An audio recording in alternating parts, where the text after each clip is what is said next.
Hello साथीहरू, नमस्ते। सन्चै हुनुहुन्छ? म पनि सन्चै छु। आज हामी चिकन बर्गरको रेसिपी लिएर आएका छौँ। चिकन बर्गर घरमै आफूलाई मनपर्ने चिजहरू राखेर सजिलैसँग बनाउन सकिन्छ।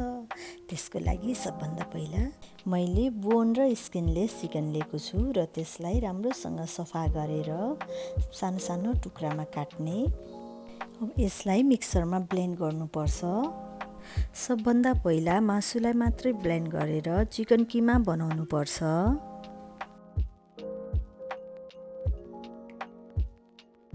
अब यसैमा मैले ब्रेडलाई एड गर्दैछु। त्यसपछि काटेको प्याज पनि एड गर्दैछु। मैले यसमा ठुलो साइजको एउटा प्याजलाई काटेर लिएको छु। प्याज राखिसकेपछि फेरि मैले यसलाई एकचोटि ब्लेन्ड गरिदिन्छु। अब यसमा मैले 1 चम्मच लसुन अदुवाको पेस्ट, 1 चम्मच मस्टर्ड पेस्ट पनि एड गर्दैछु। त्यसपछि मैले यसमा मेयोनिज पनि 1 चम्मच एड गरेको छु। त्यसैमा मैले एउटा अन्डालाई पनि फुटालेर राख्छु। अन्डा राखिसकेपछि मैले स्वादअनुसार यसमा नुन राख्दैछु। 1 चम्मच धुलो खुर्सानी पनि राख्दैछु। त्यसपछि मेरो बेस्ट चिज बटर राख्दैछु। अब यसमा मैले ठुलो चम्मचको 1 चम्मच कर्नफ्लोर, अलिकति बेकिङ सोडा र 2टा खुर्सानी हरियो खुर्सानी राखेर फेरि यसलाई ब्लेन्ड गर्दैछु।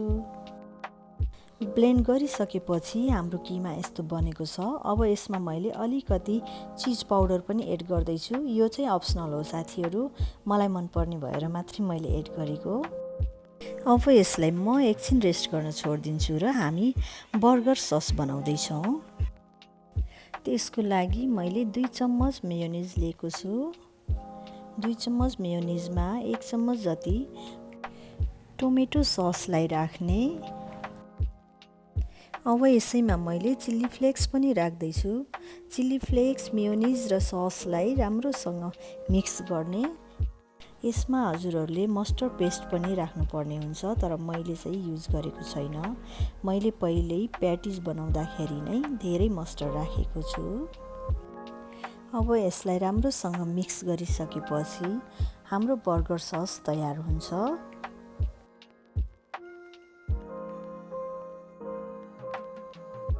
अब हामी प्याटिज बनाउँदैछौँ। प्याटिज बनाउनुभन्दा पहिला हातमा अलिअलि तेल लगाउनुपर्छ र आफूलाई जत्रो साइजको प्याटिज चाहिएको छ त्यति नै किमा लिएर प्याटिज बनाउने। प्याटिजलाई आकार दिइसकेपछि हामी यसलाई ब्रेड क्रम्बमा डिप गर्छौँ, तर आज मैले यसलाई ब्रेड क्रम्बमा होइन, कर्नफ्लोरमा डिप गरेर देखाउँदैछु। यसरी सबै प्याटिजलाई कर्नफ्लोरमा डिप गरिसकेपछि हामी यसलाई फ्राई गर्छौँ।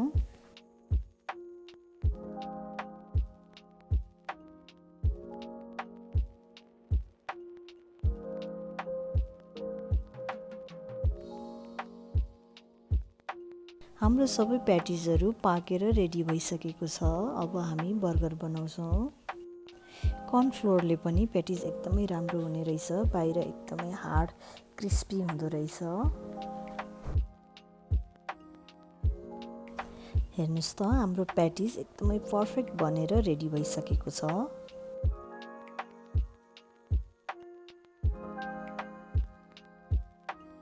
बर्गर बनाउनको लागि सबभन्दा पहिला हामी अब ब्रेडलाई काटेर सेक्छौँ।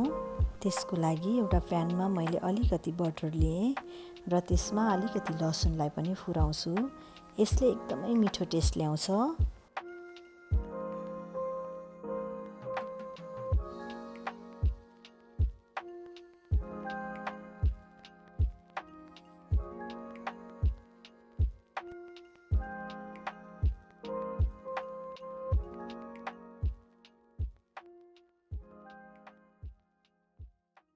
लसुन एकछिन पाकेपछि मैले यसमा ब्रेड सेक्छु।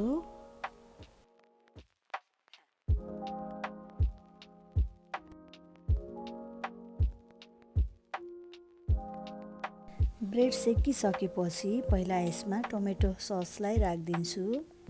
त्यसपछि यसमा आफूलाई मनपर्ने भेजिटेबल जे राख्दा पनि हुन्छ। मैले आज भन्दाको पातलाई सबभन्दा पहिला राखेको छु। त्यसमाथि राख्छु चिकन प्याटिज।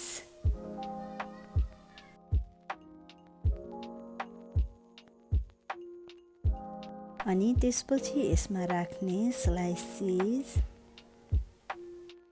त्यसपछि अनियन,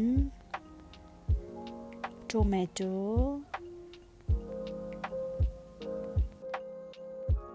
त्यसपछि काँक्राको स्लाइसहरू राखिदिने अनि त्यसको माथिबाट बर्गर ससलाई पनि मजाले राखिदिन्छु। मैले यति मात्रै राखेको छु बर्गरमा। हजुरहरूले आफूलाई मनपर्ने अरू चिज पनि एड गर्न सक्नुहुन्छ। त्यसपछि माथिबाट मैले फेरि अर्को बनलाई राखेर ढाक्दिन्छु र मेरो बर्गर रेडी भयो।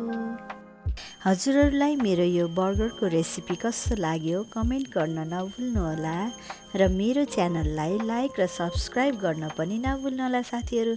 हवस् त साथीहरू, गुड बाई, नमस्ते।